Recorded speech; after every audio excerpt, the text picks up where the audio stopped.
मचेरी कजरा मोहब्बत वाला अखियों में ऐसे डाला कजरे ने ले ली मेरी जान हाय रे मचेरी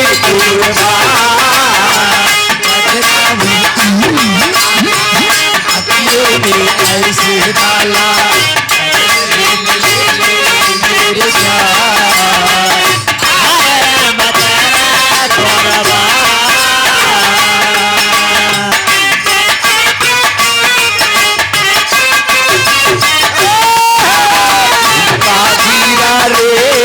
बारैली के बाजार में काजीरा रे बारैली के बाजार में काजीरा रे बारैली के बाजार में काजीरा रे बहुत अच्छे डॉक्टर साहब क्या बात है ओहो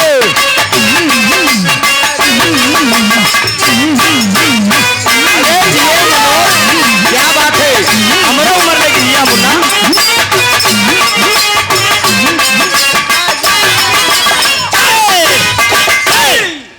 क्या बात है भट्टे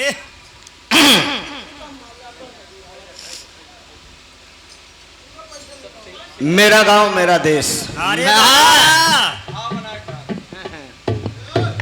साथियों हाय हरे ये हम नहीं बोल रहे बिटिया हाँ छिछे बोल ये हमारे काका लाल जी लहरी बोल रहे हैं हाँ बगलिया वाले लहरी से बहुत प्रोग्राम हमार भा है वाह हम का सच्चाई है स्वर्ग में उच्च स्थान मिले वाह एक प्रोग्राम हैदर उस्ताद से गए दो प्रोग्राम बाबू राम कैलाश से वाह और लहरी उस्ताद से तन गिनती ऐसे कमर पर हाथ धरे ऐसे धरत रहे ना हाँ कहीं बाड़ी विस्तैया शेरिश नजर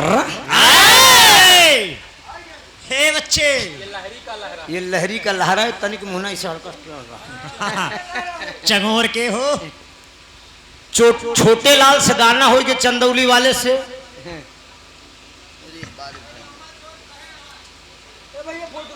फोटो खींच ले फोटो ऐ राजू के फोटो ये खींचे वाला ना ही है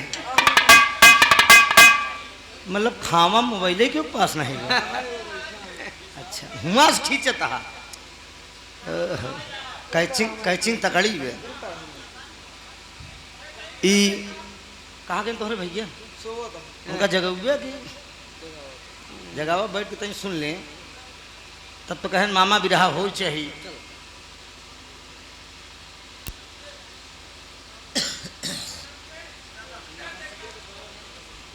अंकित यादव बिरहा नहीं चॉइस में रुचि का जान ले इनके बड़का भैया का मन हो तो बिरहा न हो तो कहीं छोड़ा मामा हम कहे कहे कहा अम्मा कहती हैं कहूँ मार और न हो जाए हमके बिरहा में मार न हो हम 20-20 हजार पब्लिक एक मुट्ठी में करे वाला है ना अरे तनी किसकी मजाल है जो छेड़ दे दिलेर को गर्दिश में कुत्ते भी घेर लेते हैं शेर को ये सब कुछ ना है 50-50 हजार की भीड़ में हम सब गावा गा है अंकित यादव सुंदर पुष्पहार 100 रुपया का पुरस्कार बात लहरी की रही बिटिया कितनी अच्छी बात बोले का हकीकत मजा काका तो हिंसे आवत है लेकिन ना गावत ढेर ठीक से है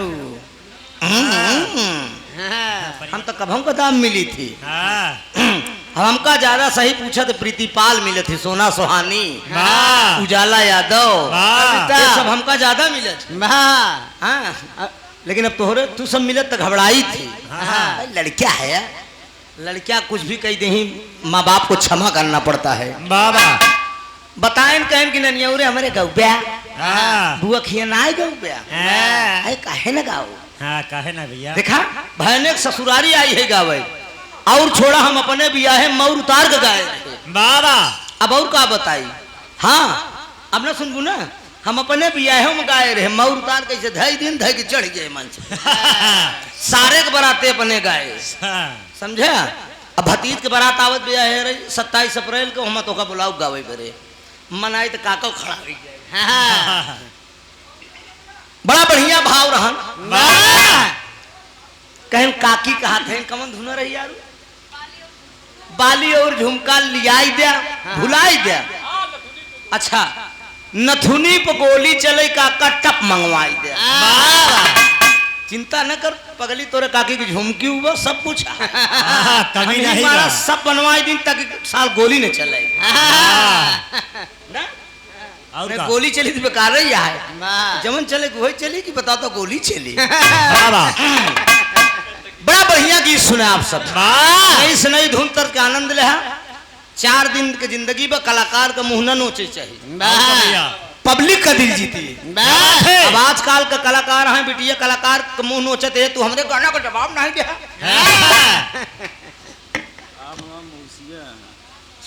हरिश्चंद्र यादव अंकित के चाचा बबलू मामा। हरिश्चंद्र यादव जी अंकित यादव जी के मुकेश यादव जी के चाचा बबलू यादव का मामा और हम तो की है हम इनकर मौसिया है आप नहीं अब बना सुंदर पुष्पहार बीडीसी प्रत्याशी हैं। हाँ भगवान करे आप सफल हो 51 रुपया दातार सुखी रखे। अच्छा यहीं से हरिश्चंद्र के बहने बबलू यादव जी सुंदर पुष्पहार 51 रुपया का पुरस्कार दातार सुखी रखकर सब भैया लोग सुखी रहे। बड़का भैया गाना का भाव समझा बड़ा बढ़िया रुचि से धुन तर्ज का आनंद रहा आपकी हाल का कहीं पियावा के बिन चलुए इंजन चापत बा नया नया ड्राइवर बा हर मार मारे ऐसे ड्राइवर के उनका ससुर को चोदू को हरण दाबै छै कि स्टीयरिंग अपन संभारे छै कंचोद बकली बकचोद गड़ही लिखाई वाले के का कही तमाम गीत लिख देहन कि बतावा है गोरी हमारा गन्ना का रस थोड़ी में सही सही जाता कि ना हो गई पूरा डेकोरेट बलम करी करिया ऊपर नीचे बलम बेरी बेरी सर के घंघरिया आई पीन लगा दियल जब ऐसा ऐसा मेहरा मन से दूं आई पीन लगावता बलमुआ के बल्लम सोचा लवंडिया लंदन से जमाना बदल गया मेरे दोस्त उ जमाना रहन भाई साहब पहले के मेहरारू बीता भर के सेनुर लगावत रहे चुनाई तक के बाबूजी आहो अंकित मुकेश आयन की नहीं सोवत है बोलावा उनका बैठा हुआ सुने वाले मित्र बड़का भैया पहले के आजी हरन हिया भर सेनू लगावत रहे काहे बदे जहिया मन सेधु के आयु लंबी हो अब जैसा दादा गान पढ़ी लिखी आवे लागिन तो का करत थी ऐसे पार्टी की यहीं ऐसे टिक ले थी आवे न करी आई काहे बदे अजय मां जल्दी चला जा दूसर ले आई इनहु वाली यही करत हम डरा थे बेचारे के काम ध्यान दे कहूँ चला जाए ना हमारे पार्टी के लीडर कम हो जाए लाइन बा डॉक्टर साहब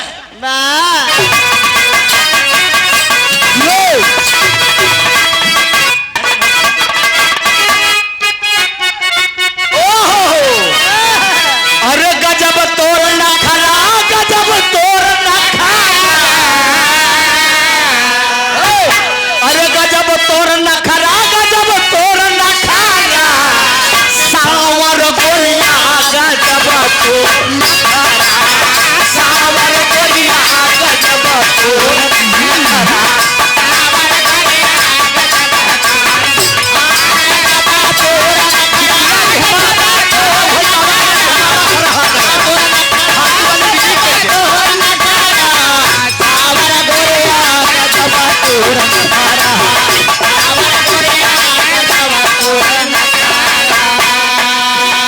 बहने मुकेश तनी ध्यान दे कौनो दुल्हनी के दुल्हा परदेश बा औ का कहत बा लौट के नहीं आए लौट के नहीं आए राजा परदेसिया लौट के नहीं आए दुल्हा परदेसिया लौट के नहीं आए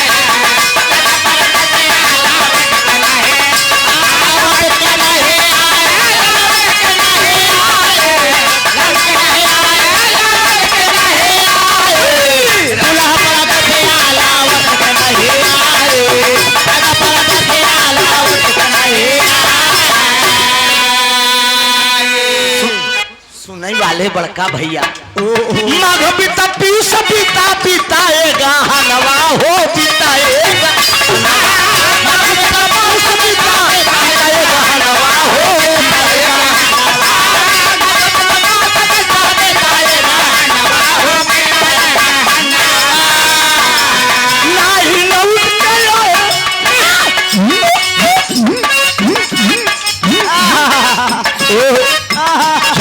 क्या यही कला है बिटिया नाचे को तोरे तान हुई दुनिया राखाई मान नाही लौट के आए बनऊ सजनवा हो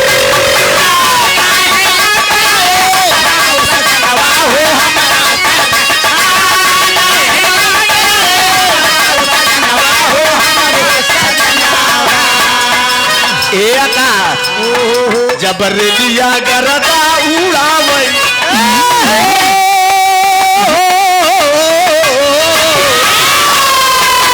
परदेसी बाबू समझे जाया जबरलिया गरदा उड़ावई तबे सुखिया मालम के आवे गरदा उड़ावई तबे सुखिया मालम के आवे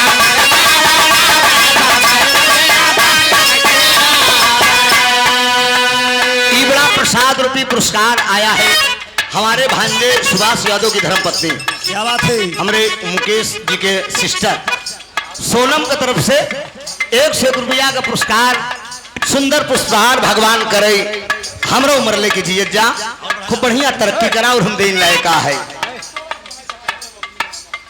अंकित के चाचा और बबलू को मामा क्या वो रुपया दातार सुखी रखे सब भैया लोग सुखी रहे जबरलिया गरदा उड़ावे हो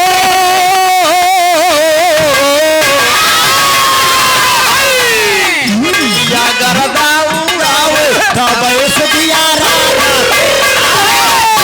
या गरदा उड़ावे तबे सुखिया माला लेके आवे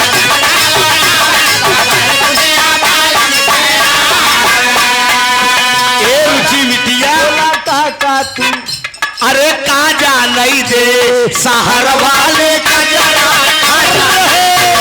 शहर वाले कजरा काजा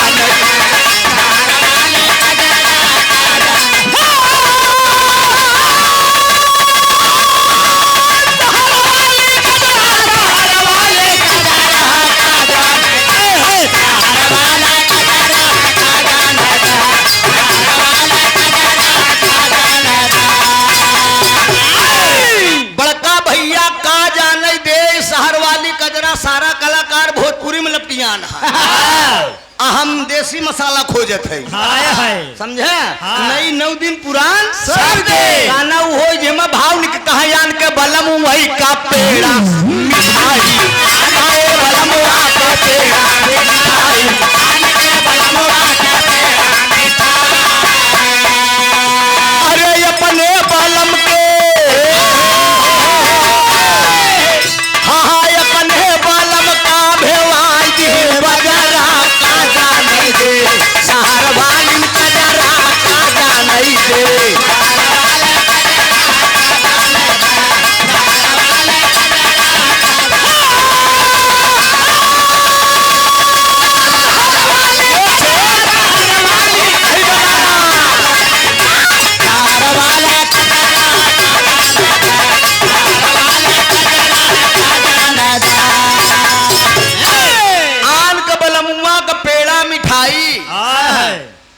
अपने मन से धू कभेवाई दिहिन बजरा सोचा आन के बलमुआ के पेड़ा मिठाई चबावत है न अपने मन से धू के बजरा भेवावत है कहा आन का बलमुआ का सेजा सुतावई कहा अपने बलम का बिछाई दिहिन गोजरा काजा नहीं दे सहारा वालिन का जरा काजा नहीं दे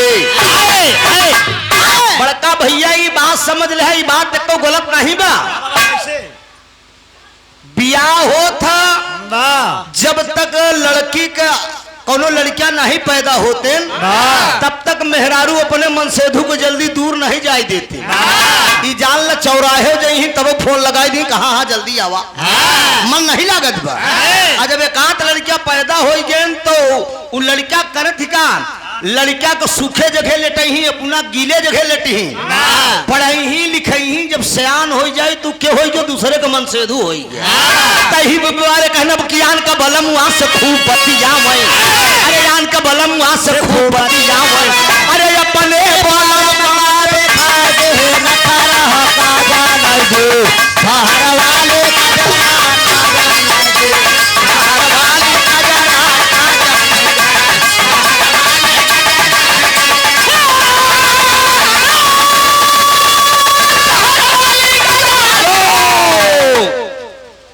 विनय यादव पशु डॉक्टर विनय यादव पशु डॉक्टर तिलोकपुर से 151 रुपया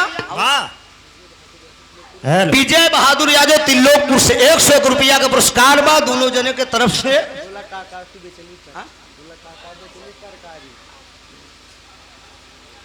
151 रुपया का पुरस्कार दातार सुखी रखे सब भैया लोग सुखी रहे कि बोला कवन कवन बेचेलू तरकारी हो बोला कवन कवन बेचेलू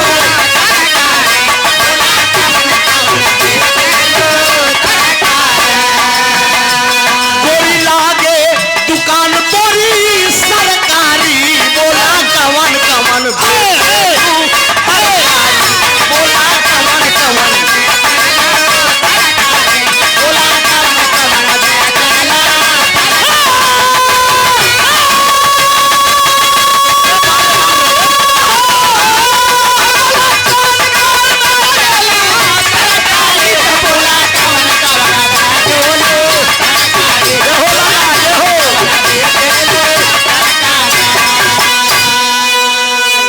कौनो लौंडा सब्जी खरीदे गए एक सब्जी वाली के दुकान पे सब्जी वाली बैठी तो लड़कवा कहा तो कि बोला कवन कवन बेचोली तरकारी गोरी लागई दुकान तोरी सरकारी तो सब्जी वाली कहा तो कि लेला लेला अरे लेला टमाटर ललका बा लेला लेला टमाटर ललका बा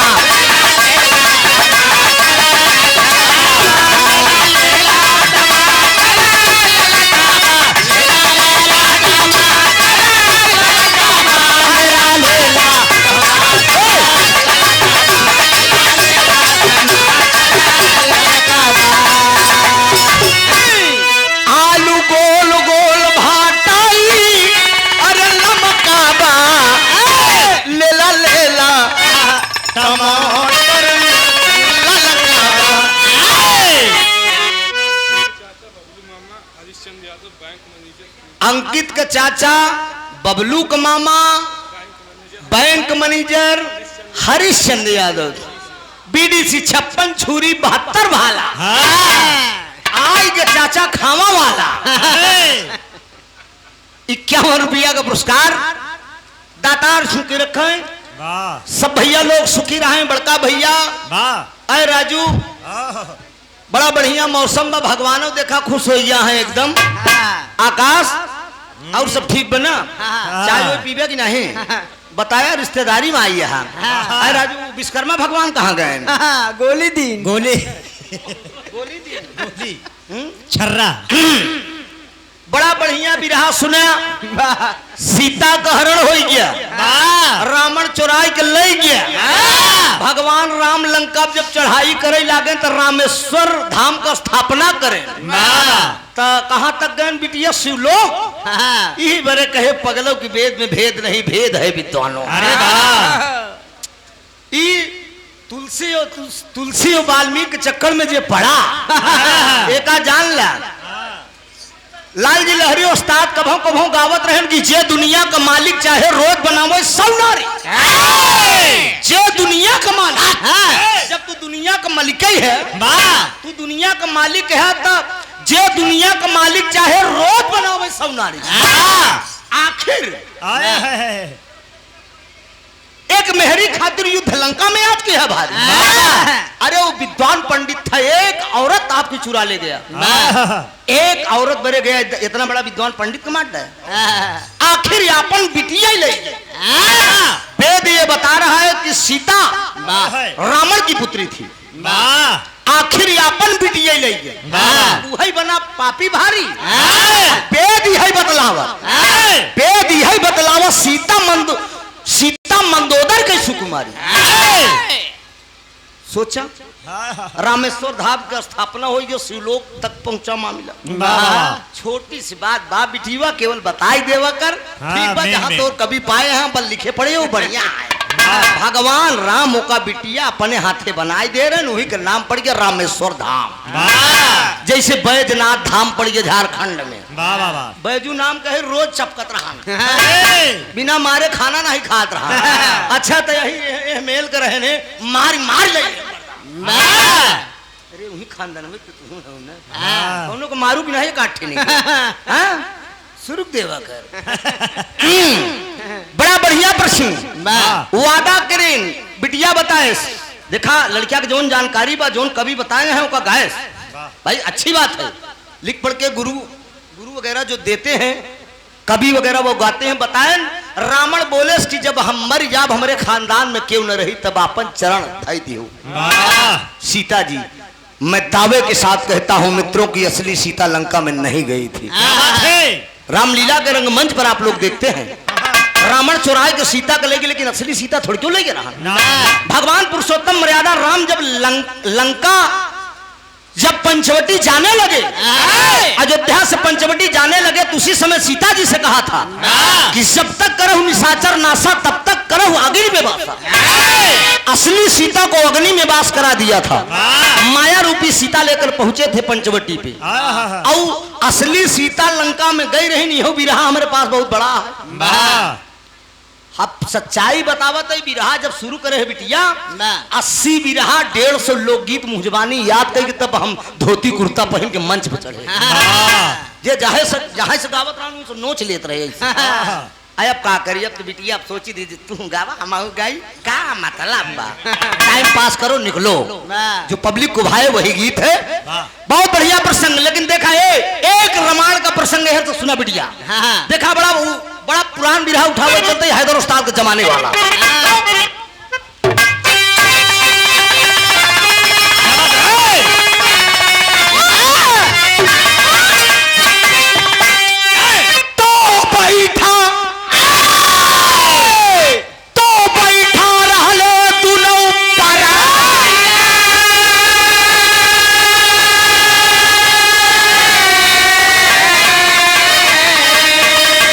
हंसी के कहे मंदोदरी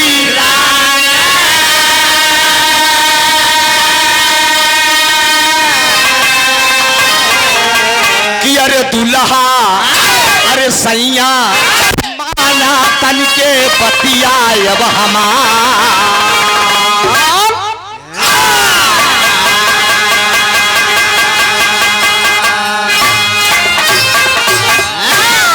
ध्यान देना दोस्त, हमार दादा बाबूजी असली सीता मुकेश लंका में गई कब रही गाना में भाव मिली। आई हमार दादा बाबू पढ़े लिखे विद्वान लोग यहाँ पर बैठे हैं, हम जवन बात मंच में बोल के जा बाबूजी, ये भाव वाल्मीकि और रामायण में नहीं मिलेगा, न रामचरितमानस में मिलेगा। ये भाव भूति महापुराण से ये गीत ली गई है। राजेंद्र बाबू ही बार रामायण का नाम बताई देते ही हम।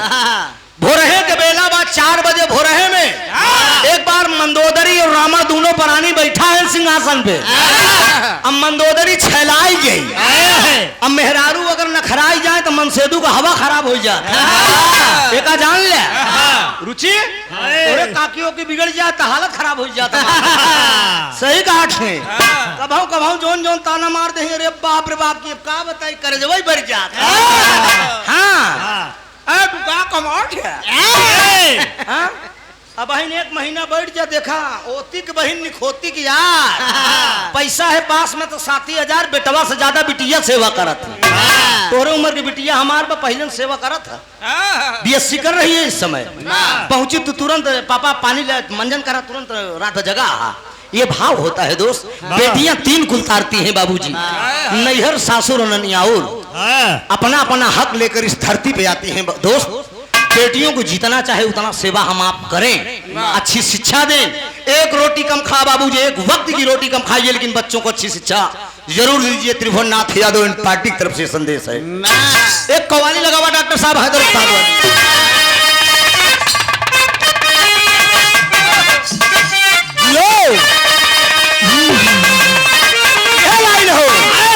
अरे काबे में, अरे काबे में, अरे तेरा जलवा काशी में न जाना।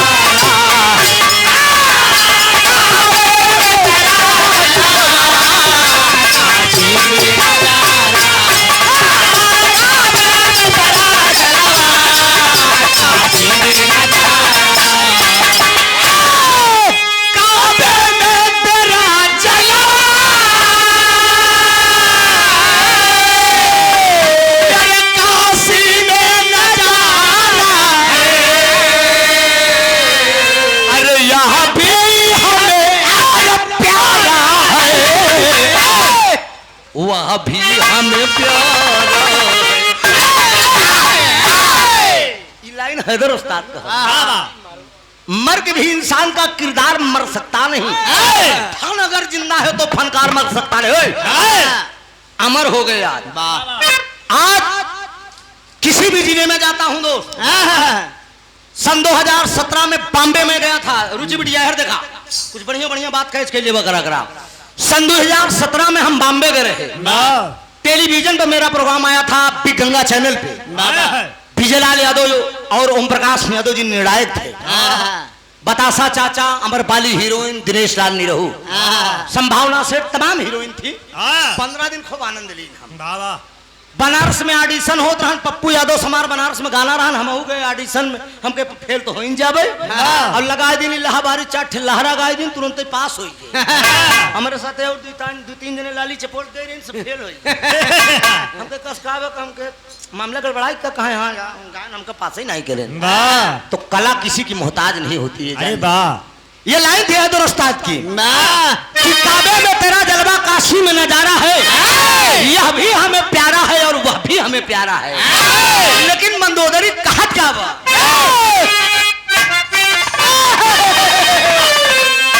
अरे मंदोदरी अरे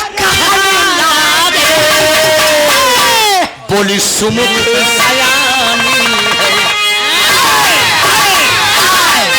अरे मंदोदरी कहने लागे, अरे बोली सुमुख सयानी है। अरे एक बात पिया मानो, एक बात पिया मानो, बोली मधुरी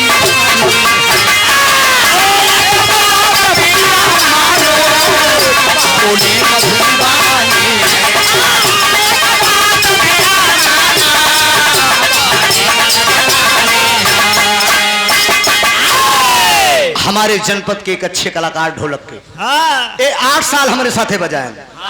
ओकरे बाद कहन गायन एक खी लड़की गावत है रुचि यादव के जा बिटिया गवावा खूब बढ़िया बात। इतना चेला निकाल दे तो हरो गुरु बनता है, यो ध्यान दे। हरि मोग डांटे हैं हम, बेटा जान हमको गुरु गुरु होता है, इस बात को ध्यान रखना। सुंदर पुष्पहार बहुत माया का पुरस्कार हमारे पड़ोसी हैं बड़नपुर के मोहरिया, बड़नपुर मंतर नहीं बा आकाश चंचल, अब इनकर पड़ोसी हो। सही बात, ससुरारी में निवासा पाए यहाँ ये मेहमान है।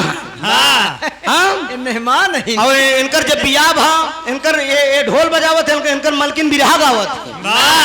खुद नसीब हा दोनों परानी मलकिन बिरहा गाँव में मनसेदू ढोल बजावे। कभों कभों भेंट मुलाकात हो जाती है दोस्त। हमार आशीर्वाद कहीं भी रहा, ऐसे संबंध बरकरार रहे दोस्त। गाना पर ध्यान दे आप सब, तनिक ध्यान दे बाबूजी। मंदोदर हंस के बोली, मंदोदर हंस के बोली, मंदोदर हंस के तब जुबा को अपने खोली, तब जुबा को अपने बात पिया मोरी मानो, पिया करना नहीं छोड़ी।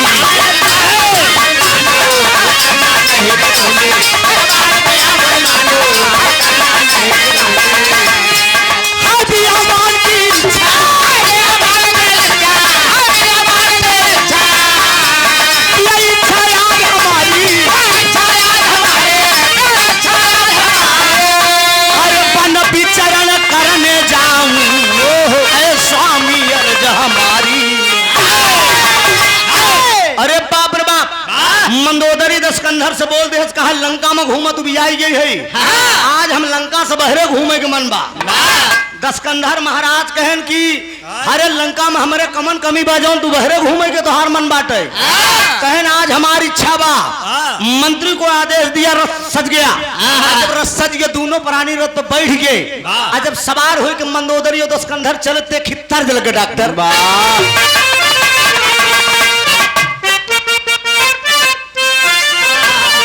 यही तरस के लाइन बा कहा खाई गऊ लगड़ाया। अरे अब खाई गऊ लगड़ाया।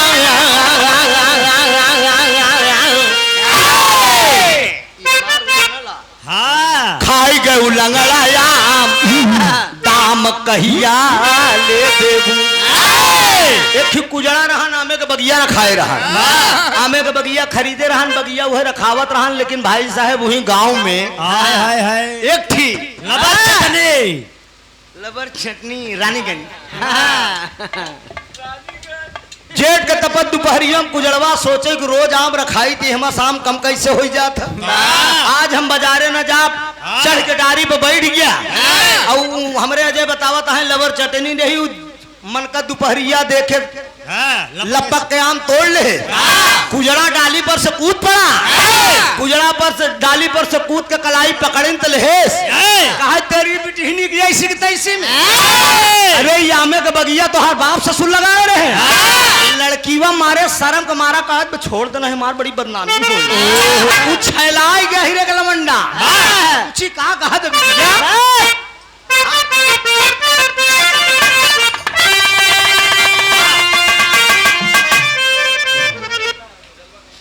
श्वेता यादव हमारी भांजी हाजीगंज से बहुत सिमाया का पुरस्कार दातार सुखी रखकर सब भैया लोग सुखी रहा।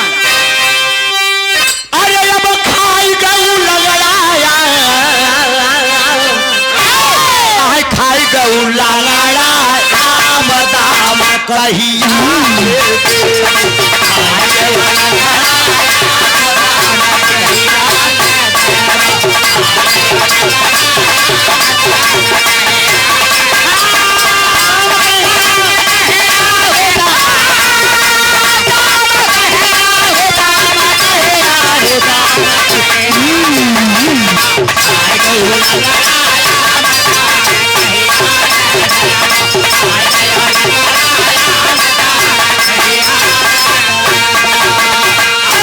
हे गोरिया अरे तोरी चढ़ली जवनिया झूली जाई गलवा के चाम दाम कहिया ले देबू।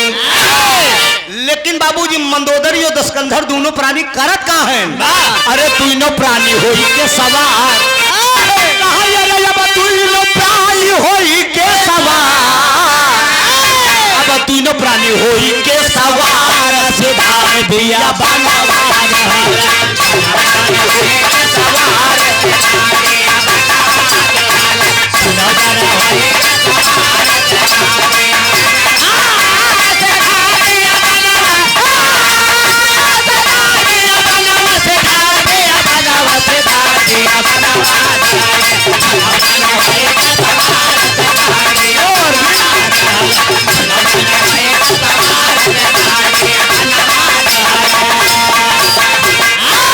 इतनी बरसात में देखा है इतना दूर से चला है यहाँ मुकेश।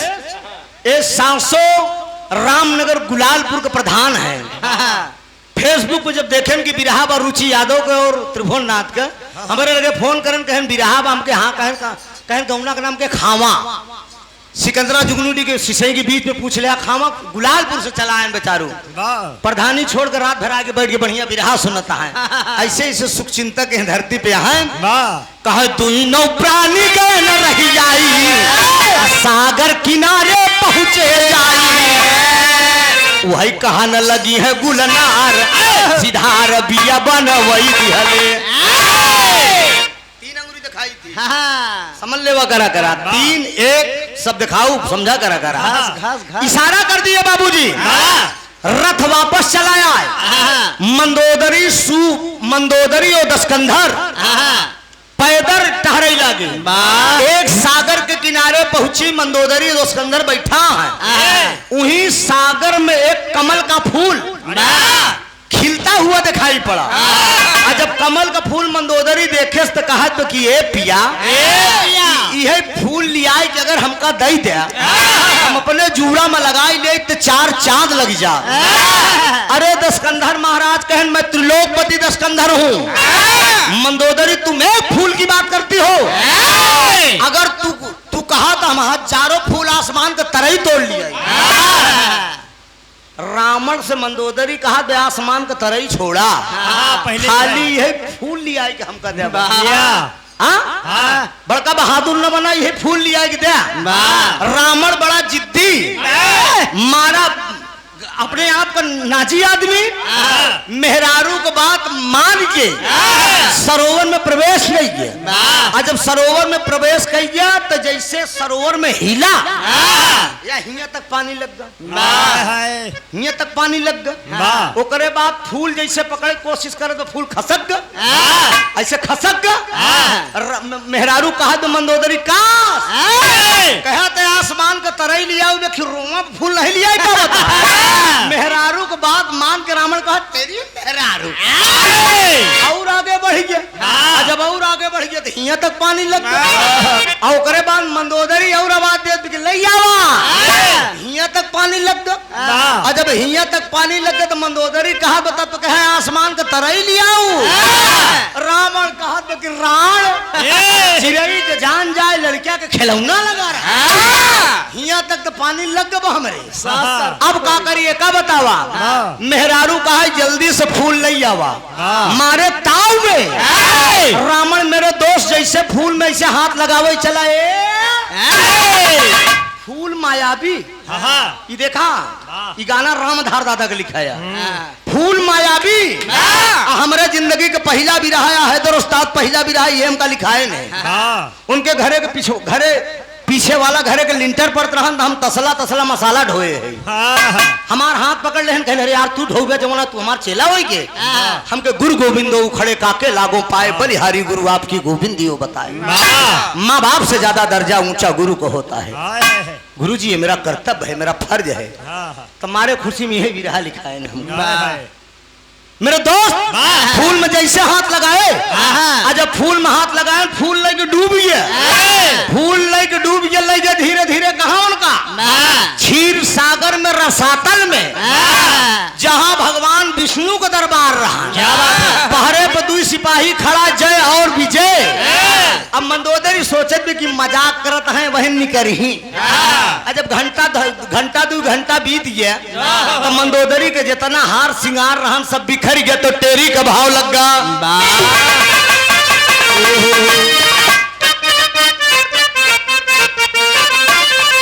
आए हाय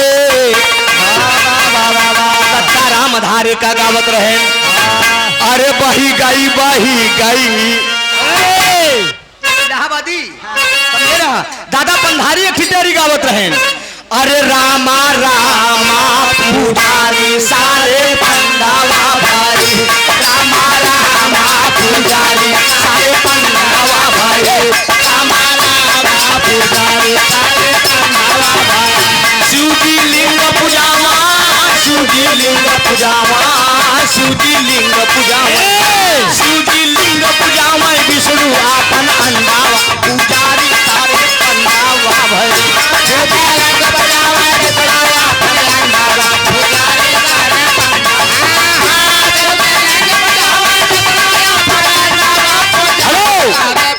शिवजी लिंग पूजावा विष्णु अपन अंडवा पुजारी सारे पंडवा भय। शिवजी लिंग पूजावा विष्णु अपन अंडवा पुजारी सारे पंडवा भय। शंकर जी अपने लिंग का पूजा कराए लेकिन विष्णु जी अपने अंडा का, समझा। कतौ शंकर जी के मूर्ति का पूजा नहीं होत, वो अपन लिंग पूजाएं। शिव जी लिंग पूजाएं, विष्णु अपन अंडवा पुजारी सारे पंडवा भय। अरे रामा रामा का जरिया बही के डाले तेरी, रामा का जरिया बही के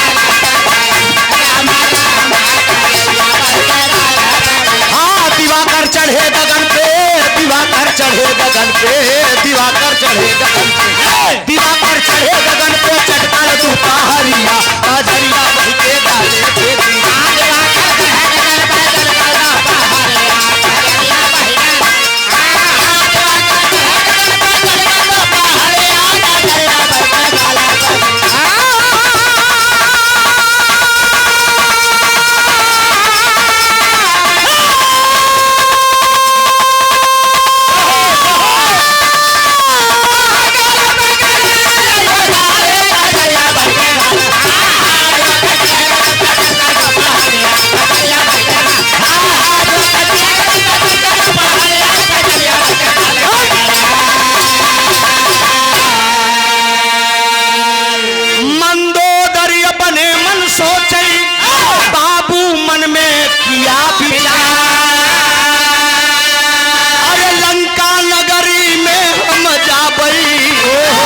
पूछी है हुआ के जब नरनार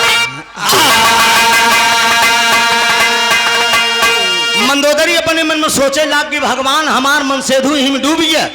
और लंका में जब जाए तो लंका के वासी जब पूछी है कि अपन मनसेधु कहाँ गवायो, हम कहा जवाब दे अभी बात यही छोड़ दे। यह रावण पहुंचा कहाँ? क्षीर सागर में भगवान विष्णु के दरबार में पहरे पर 2 सिपाही खड़ा, जय और विजय। जय विजय पहरे पर खड़ा है। रावण 10 मूड़ी के मनई 10 मूड़ी के मनई एकदम मरमराट अंदर जाए चाहत बा। और जब अंदर जाए चाहत तो जय विजय रोक दिए, कहा खबरदार कहाँ जा रहे हो तुम? रावण कहा तुम लोग कौन हो? कहा ये भगवान विष्णु का दरबार है, मैं जय और विजय हूँ, सिपाही हूँ, बिना मेरे मालिक के आदेश के तुम अंदर नहीं जा पाओगे। रावण अपना परिचय बता रहा है कि मेरा परिचय पहले सुनो, तर्ज लग गया।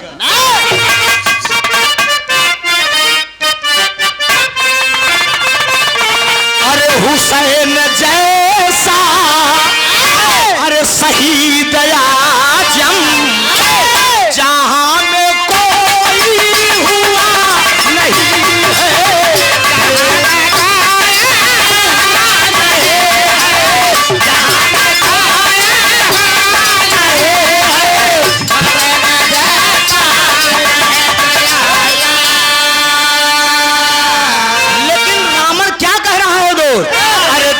करके भगवान से कहे दो, जा करके भगवान से कहे दो, चावल तारे आया है, चावल तारे आया है, चावल तारे आया है, जा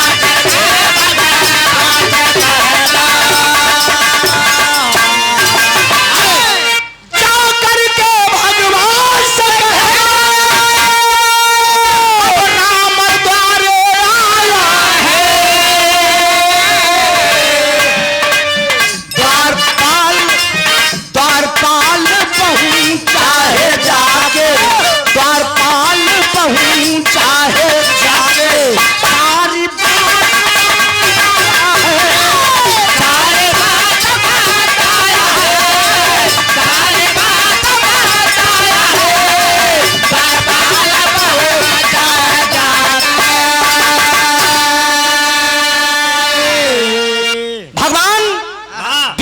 सिपाहियों से रावण बताया, कहे जाकर अपने मालिक को बता दो कि त्रिलोकपति दशकंधर दरवाजे पे आया है। जय विजय हड़बड़ाए के गए माई लक्ष्मी चरण दबाव दिया है, कहन दुहाई सरकार की दरवाजा एकदम गेट पे आए बता 10 मूड़ी के मनई। भगवान विष्णु कहन हम समझ गए वो अपन नाम रावण बतावत बा। कहन हाँ हाँ हाँ प्रभु अपन नाम रावण बतावत बा। कहन क्षीर सागर में उनका स्वागत है, उन्हें आने दिया जाए। अब बाबूजी जय विजय रावण का आदेश दें, कहन जाइए आप अंदर, मालिक विष्णु जी बुला रहे हैं आपको। आई बाबूजी जब रावण पहुंचा माई लक्ष्मी के भगवान विष्णु कहा दीजिए तनिक तू दुल्हन हट जा, तनिक तू हट जा। अरे त्रिलोकपति दशकंधर हमारे दरवाजे पे आएंगे, दुनिया का विद्वान पंडित मेरे दरवाजे पे आ गया है। भगवान विष्णु पहुंच के गले मिले, कहन का बताई जैसे उखी के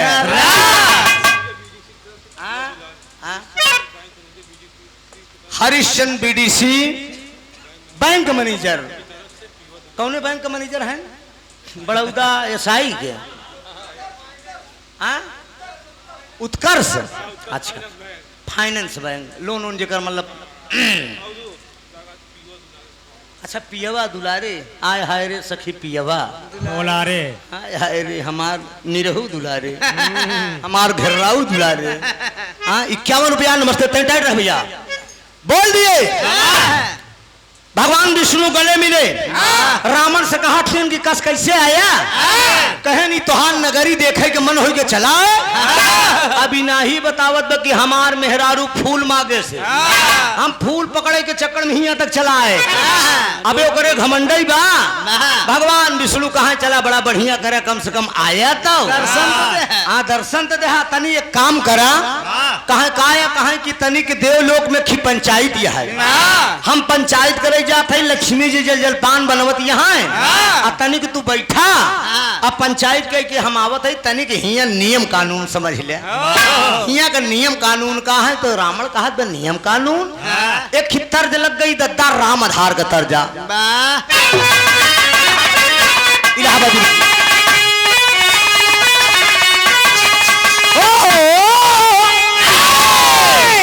कहाँ कमल फूल पिया अरे धरती पर फूले एक लड़का के बियाह हो गया एक लड़का के बियाह हो गया मेहरुआ तनी पढ़ी लिखी रही लौंडवा तनी औठा टेक रहा यानी मंगरू छाप रहा और जान लम आठ मंगरू वाला काम नहीं इसे ध्यान दिया लड़कवा औठा टेक 8 बजे रात डेहरौचा क्रॉस कई गया मेहरारू जब किवाड़ा खोले तो चरण छुए कहा पिया गुड नाइट तो वो साथी संगति बताए रहे रुमाली में गठिया के ले गए रहन तो कहा गुड नाइट नहीं यह गुड नहीं गुलैया लिया मेहरारू समझ गए कि तू कितना बड़ा पढ़ा लिखा कहा पहले बैठा जीभ न लुपकावा हम जमन पूछी ओका बतावा का पूछ दिव्या कहा यार कमल फूल पिया अरे धरती पर फूले कहा कमल फूल पिया अरे धरती पर फूले कहा कमल फूलाया सामान कमल फूलाया सामान है कमल फूलाया सामान है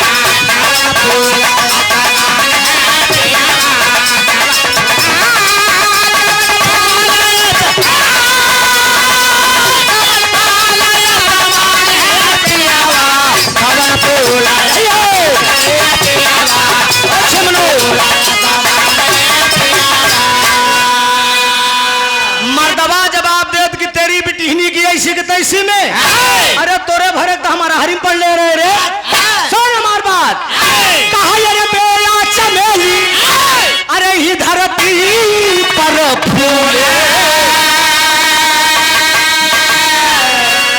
चादा शुरू जाए चूक नहीं सावधानी दुर्घटना घटी कहा बेला चमेली अरे धरती पर फूले वह चादा शुरू जाया सम्मान है चादा शुरू जाया सम्मान है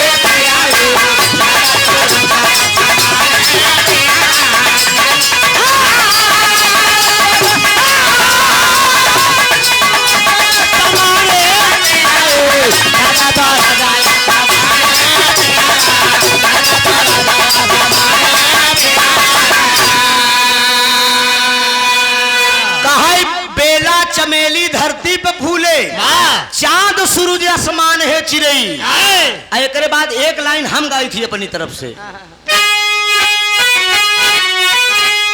कहा कमन चीज अब अरे धोवले ना छुट्टी है अरे कान मिलई उधार है मिटावा कवन ऐसा चीज पे दुनिया में धोए से न छूटी कवन ऐसा चीज पे कितनो मांगा लेकिन केहू उधार दे ना भाव बा कहा कलंक चीज अब अरे धोवले ना छूटी है अरे मेहरी मिलई ना उधार है मिटावा मेहरी मिलई ना उधार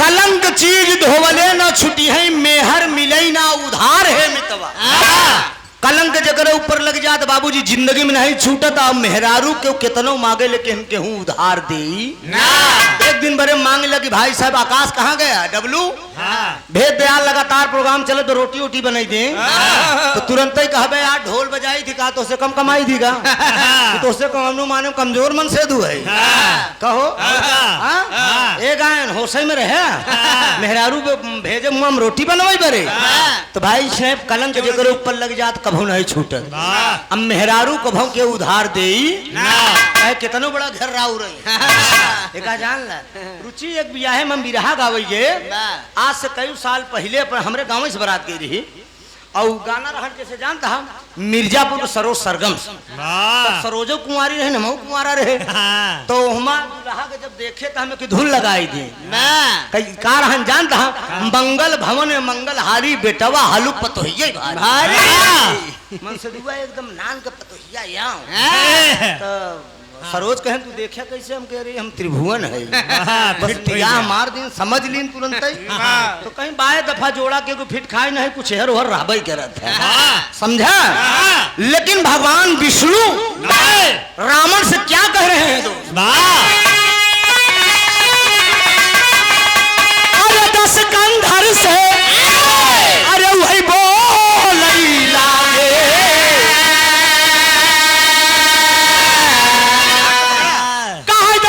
घर से अरे वही बोल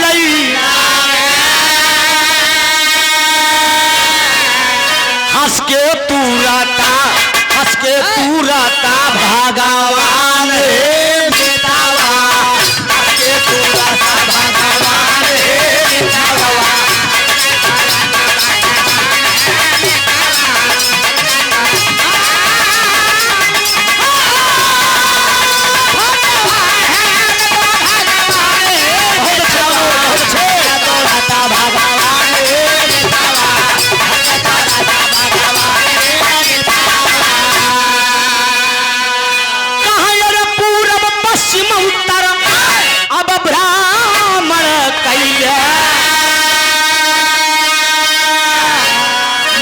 दक्षिण की है जिन पयान है मिटावा।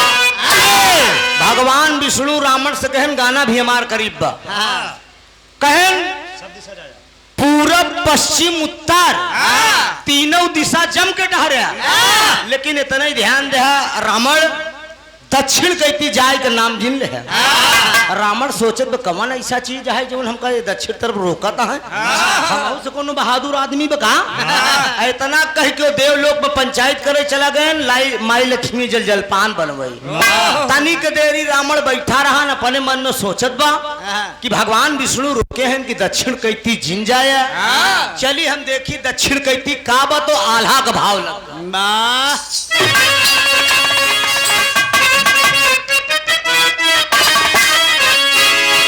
लाइन का भाव है जरा गौर करेंगे बाबूजी। एक भाई अपने बहन से सवाल कर रहा है कि अरे माई के मारा नावा अरे माई के मारा नावा कवन हो दीन या बहिना माई के मारा नावा कवन हो दीन या बहिना माई के मारा नावा कवन हो दीन या बहिना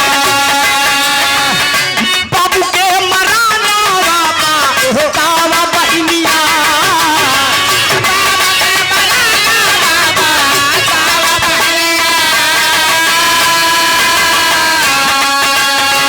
बहिनी के मरा नावा बहिनी के मरा नावा वन हो दीन या करे बहिना बहिनी के मरा नावा वन हो दीन करे भैया बहिनी के मरा नावा वन हो दीन करे भैया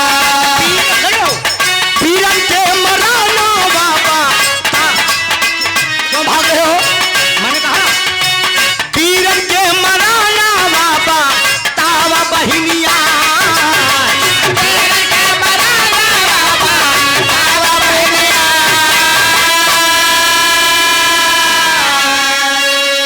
गौर करेंगे मेरे मुकद्दर के मालिक इतने बिरहा के सुनने वाले श्रोता भगवान 4-2 लाइन के भाव में भाई और बहन का वार्तालाप हो रहा है। भाई सवाल बहन से कर रहा है बहन बता रही है कि सुनिए भैया मैं बता रही हूँ एक एक बात एक एक परिवार का उपमा दे रही है वो लड़की। साउंड वाले भैया को मैं बहुत बहुत धन्यवाद दे रहा हूँ, जीतलाल साउंड कंपनी ना, जीतेलाल नाम है ना, बहुत खूबसूरत साउंड आपका है। पहली बार गा रहा हूँ लेकिन अच्छा लगा, सिस्टम खूबसूरत। अंकित के चाचा बबलू के मामा Harish Chandra Yadav bank manager, BDC प्रत्याशी। प्रधान प्रत्याशी क्यों नहीं बा? प्रधान प्रत्याशी प्रधान क्यों नहीं लड़त बा? लड़वा दे का ठीक है, 150 लेके आवे अनाउंस कराए ले। अरे त्रिभुवन रुचि फिर नहीं तब हो जो पूरी जनता हूँ, पूरा भी जनता सो ही जाए।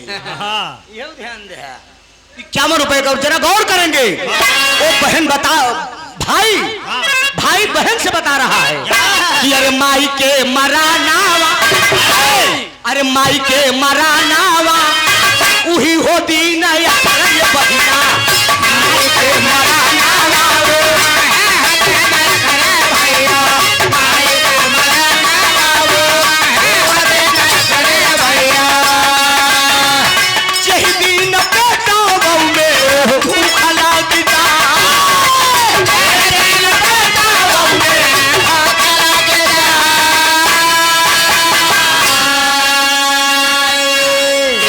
कहावत कही बा कि माई के जियरा गाई को पुतवा के जियरा कसाई का। ये कहावत और कही बा कि माई टोवे पेट तो मेहर टोवे। बाबूजी माँ की ममता को कोई औलाद आज तक चुका नहीं पाया है। गाय बजाए के या किसी भी कहीं से बेटा आता है तो मतारी के अंदर इतनी ममता होती है। माई पूछी कि बचवा कुछ खाए रहा कि नहीं, माई पहले पेट टोई लेकिन मेहर पहले टेट टोई। कुछ माल पानी लेके आए है, झूठे जवन आए हर हर करे है। तो धरती पे बाबूजी माई और मेहरारू में ही फर्क बा। अब बाबू को नजाकत का दिया गया कि बाबू के मराना, अरे बाबू के मराना उही हो दीन भैया,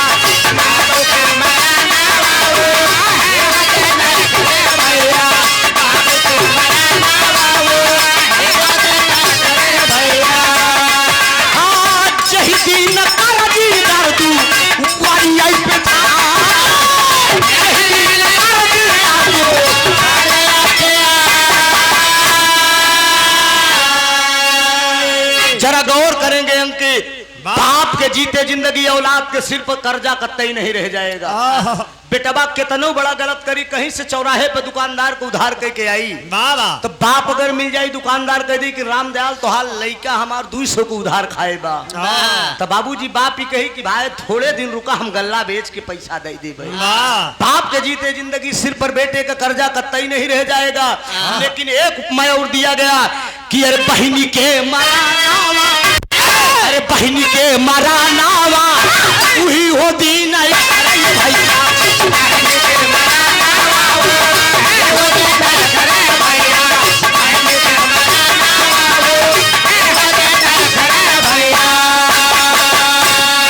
अरे यही दिन रखी के अरे आवे त्योहार।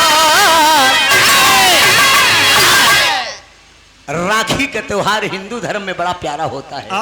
उस भाई के आत्मा से पूछिए बाबा जिसके पास आज बहन नहीं है। बाबूजी रक्षाबंधन के दिन भाई सारा दिन अपने बहन की राह देखता है, सुनी कलाई लगती है। बाबूजी बाबू राम कैलाश एक गीत गाए हैं कि बीरनवा कजा बांधई रखिया। बाबा राम कैलाश गाए हैं एक गीत, ये दादा राम कैलाश गाए हैं कि बीरनवा कजा बांधई रखिया, और दोनों भैया बाटन बाला वानावा बीरना उनके जा बांधई रखिया।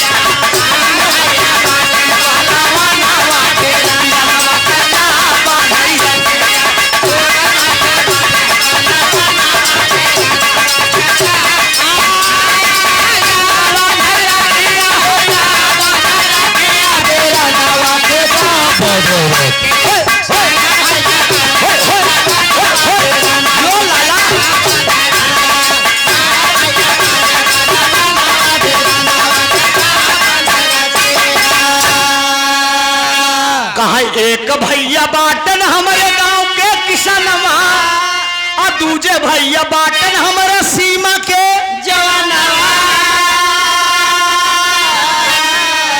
जनवा कजा बांधे रखिया, बीरानवा का जा बांधे रखिया वही कोने पर से झांका थी सजना पे जा बांधे रखिया कोने पर से झांका तो बीरानवा कोने पर से झांका तो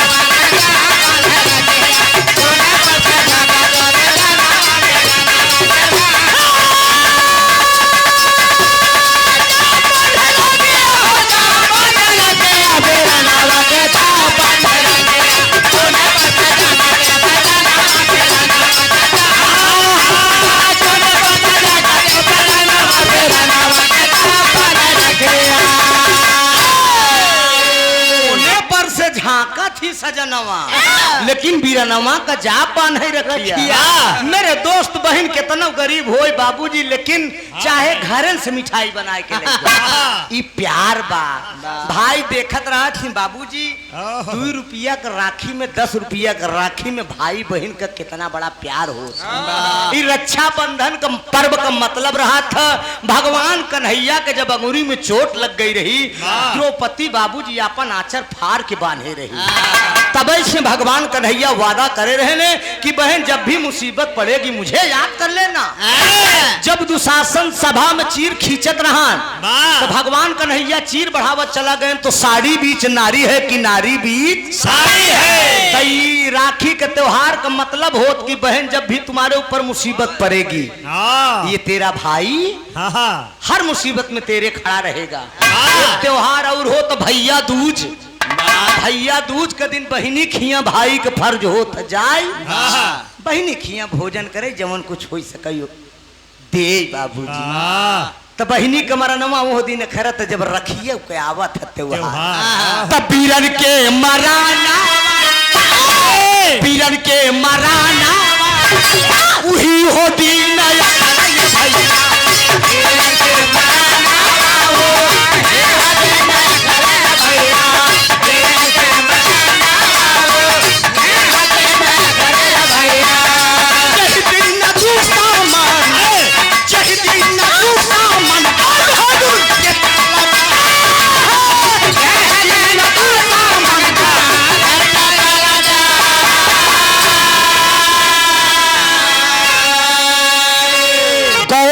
बाबूजी भाई का मरनो दिन खरा था जौने दिन कौनो पटीदार गरज के कही कि बड़ाऊ सरऊ तो का मार डाऊ तब उस दिन भाई का मरण याद आता है कि आज हम 4-6 भाई होई तो हार देख ले जितना तू हमें आर्दब देते है। इसीलिए कहा गया परमात्मा की धन से गरीब कह दे लेकिन बाबूजी परिवार से कमजोर ना कर रामड़ अपने मानावा काई के गुण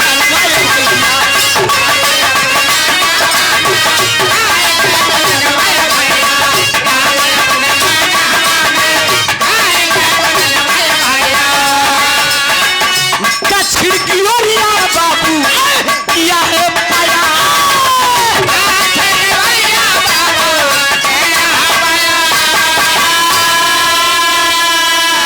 अरे कुछ दूरी गईले जाबा अरे देख मनमाए भैया अरे एक बार गावा के अरे पेड़ हो देखा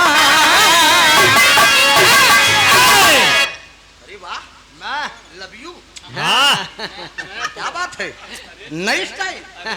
अरे यार मेरा दावा है कोई नहीं मार पाएगा मैं कह रहा हूँ ये जान लो कुछ दूरी रावण गा दक्षिण कोरी एक बरगद का बहुत पुराना पेड़ दिखाई पड़ा वो बरगदे के पेड़े में 16 रस्सी लगी रही एक रस्सी खाली बा 15 रावण उल्टा करके टांगा रहे गोड़ ऊपर में मूड़ी नीचे में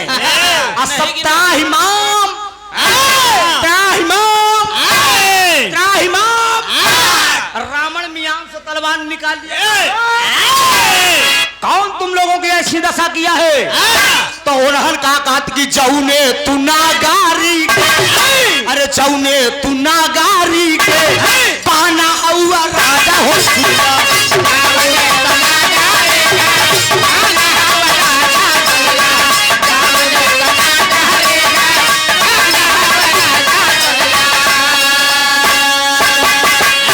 अरे वही कन रे सहम हूँ अरे रहे श्रीमान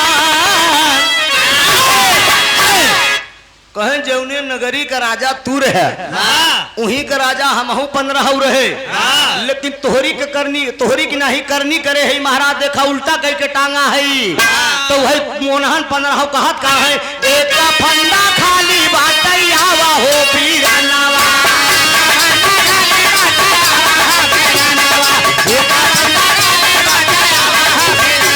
अरे आवा तो हूँ काला का श्रीमान हो।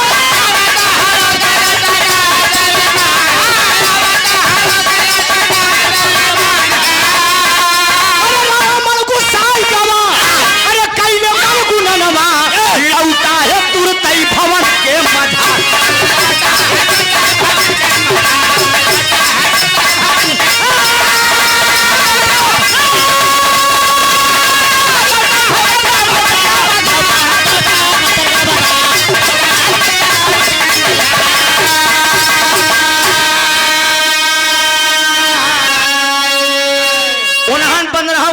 महाराज तोरे हाथे गोड़े का नाप जो फिट है, एक फल्ला खाली है आवा तो हुक लटकाई गई। रावण मियान में तलवार घुसेरत कहा तो तुम लोग चोर हो, कायर हो, तुम लोग बुद्धि हो। रावण तुम लोगों की बात में आने वाला नहीं है। तुम लोग चोर हो, तुम लोग कायर हो, तुम लोग बुद्धिल हो। यही कहा रावण पिछड़ा जा तो भगवान विष्णु डेहरिए पे लड़न खट से। भगवान विष्णु लड़ेन रावण मुड़ के देखे से कहा कस जल जलपान करे।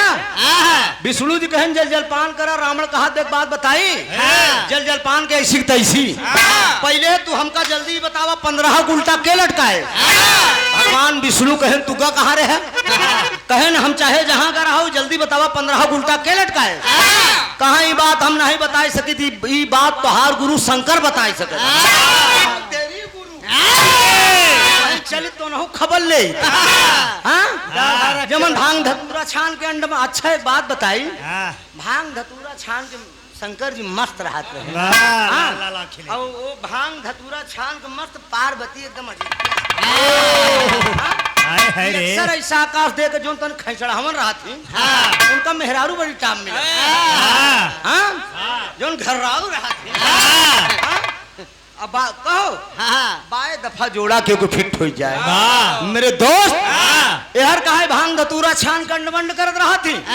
चलित बहन बताई थी गौर करेंगे गाने का निष्कर्ष निकल रहा है। कुछ दूरी रावण गया लौट पर लौट के आए भगवान विष्णु को लगे कहा ओ आखिरी भाव बस साथियों गाने का निष्कर्ष क्या निकल रहा है। कहा ये अपने का पालनहार कहवावत है, भगवान विष्णु कहवावत है, दुनिया का मालिक कहवावत है। अरे भगवान विष्णु कहें आगे बोलबो करबे यार कि बस तारीफी को बोले बाने पड़ा रह गया। कहे नहीं बतावा एक विद्वान पंडित आए तोहरे घरे दान दक्षिणा कुछ न दे हम खाली हाथ चला जाए। भगवान विष्णु जी मगन हो गए कहे मांग ले रावण जवन मांगे खोए। रावण तिरबाचा बनाए कहें देबे कहें हाँ कहें देबे कहें हाँ कहें देबे कहे तिरबाचा बनावे पाए भाई साहब तो जवन चीज ना मांगे चाहिए रावण का वो चीज विष्णु जी से मांग बैठा। मांगत का है 10 कंधर कहा लगा लड़का अगर तू प्रसन्न हया करता दक्षिणा में दैदा तू लच्छा बीजू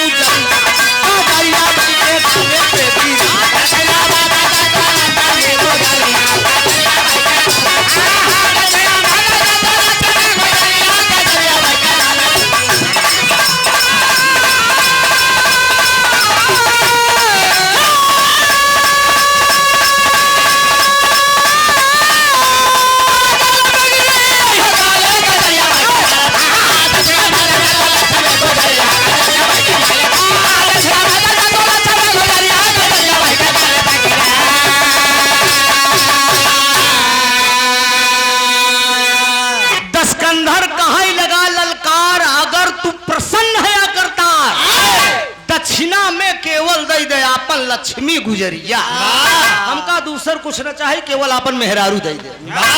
भगवान विष्णु कहे अरे यार तू गजब कही दे है क्यों मेहरारू देहे बा क्यों मेहरारू दे है कि हम हिंदे भाई? कहा एक बात बताई, कहा एक बात बताई, देखो दे, देखो दे, समझे? बात बताई आकाश, देखो दे, अनहि समझाम का कोनो मंगता बाबा नहीं समझे, यहो बताई देत है, देखो दे दे इनकार न कर, जल्दी पकड़ा कब हम मांगे नहीं, एका जान ले, देखा देखो दे नहीं ये यहाँ चले, देबे? हाँ मेरे दोस्त भगवान विष्णु हाथ जोड़ के खड़ा हो गए, कहें रुक जा।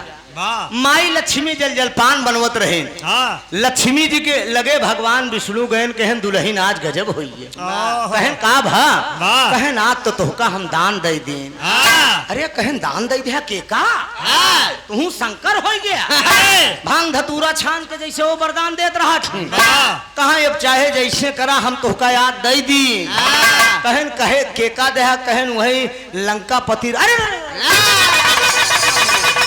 उदस मुड़हवा के साथे हमार न बीती, रावण कहा तो का करते हैं दोनों परानी फुसुर फुसुर, देखो दे नहीं है रावण चले न अपने अपने लंका, समझे? देखो दे नहीं गए, भगवान विष्णु लौट के आए बाबूजी, अरे वाह, लौट के आए, रावण के आगे हाथ जोड़ लिए। जरा गौर करिए, देखिए दुनिया का मालिक को हाथ जुड़वा लिया रावण, वो विद्वान पंडित था। भगवान विष्णु हाथ जोड़ के खड़ा हो गए, कहे रावण भिक्षा हम तोहका देबै, लेकिन एका उधार करे के पड़ी। रावण कहा कहूँ भिक्षा उधार होत, विष्णु जी कहन का करी यार, तू ऐसा मांगे ले आग उधार करे के पड़त बा, कहा आखिर में कितना दिन में देबा यही बतावा, तो भाव निकल रहा है।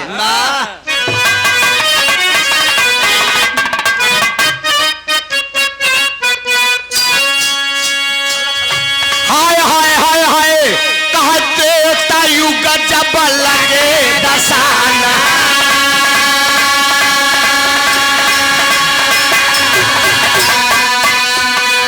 त्रेता युग जब लगे दसाना,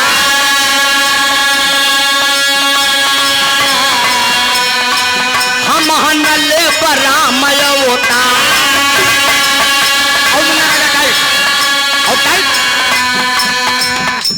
लक्ष्मी सीता हुई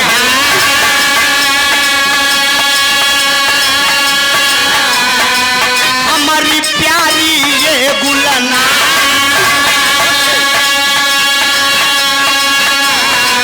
माता पिता के आज्ञा से हम 14 वर्ष जाब बनवा,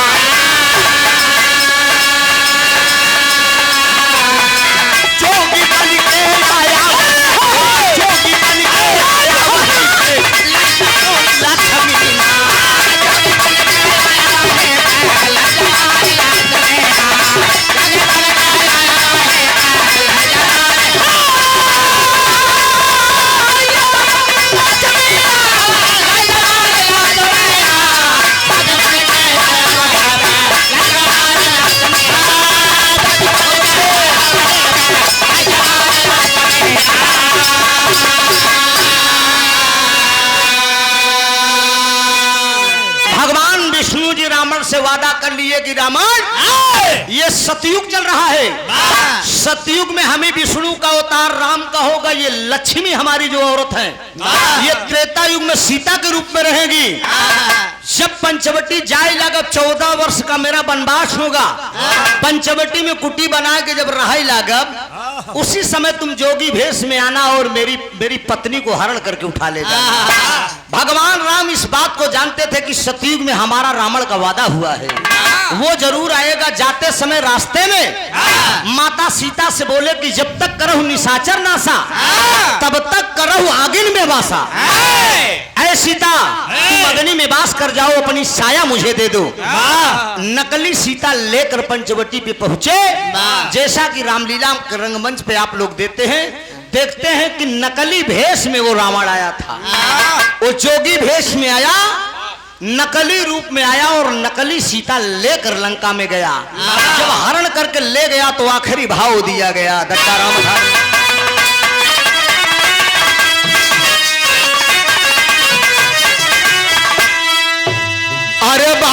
भी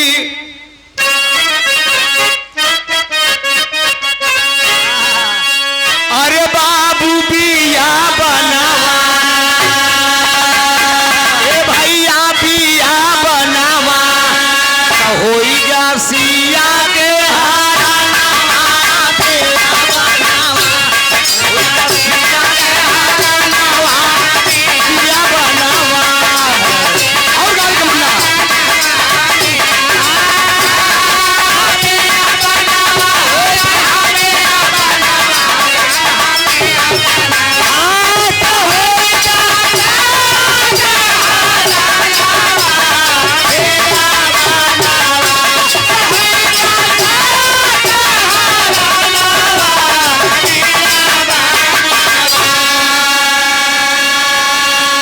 जोगी बन के आया दसानल कुटिया के डिग आया अरे लागा मागन भिक्षा माँ से अरे कोमल बहन सुनाया बाबू बिया बनावा तुर तैलई के उड़ा गा गाना बिया बनावा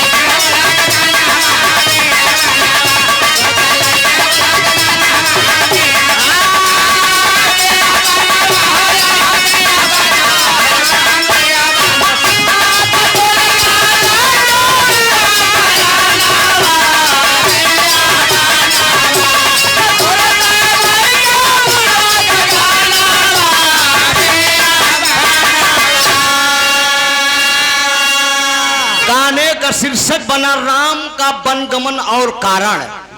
सतयुग का वादा जाए कि त्रेता में भगवान राम दशकंधर से पूरा किए। यहीं से विरह मेरा खत्म हो रहा है, आखिरी भाव है। साबी गीत अनंत अनंत भय भूलुन दिए कोतारी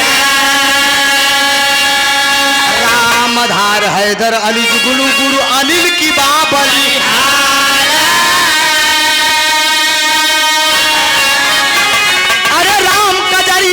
बही के गाले पे गिरी यादव त्रिभुवन नाथ का मौहरिया बखरिया कदरिया बही के गाले पे गिरी।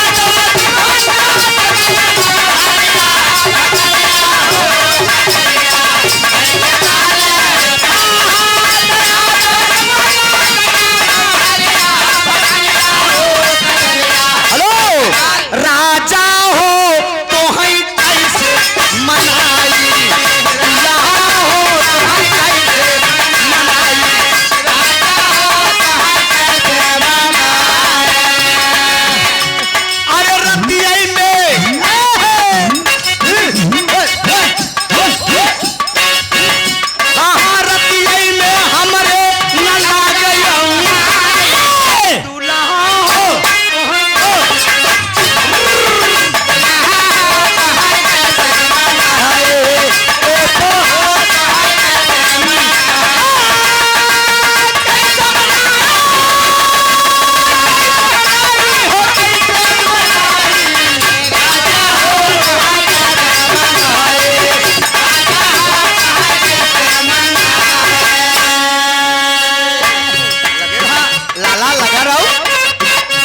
बाले पनमा विद्या चंचल में लाला बीतल बाले पनमा हो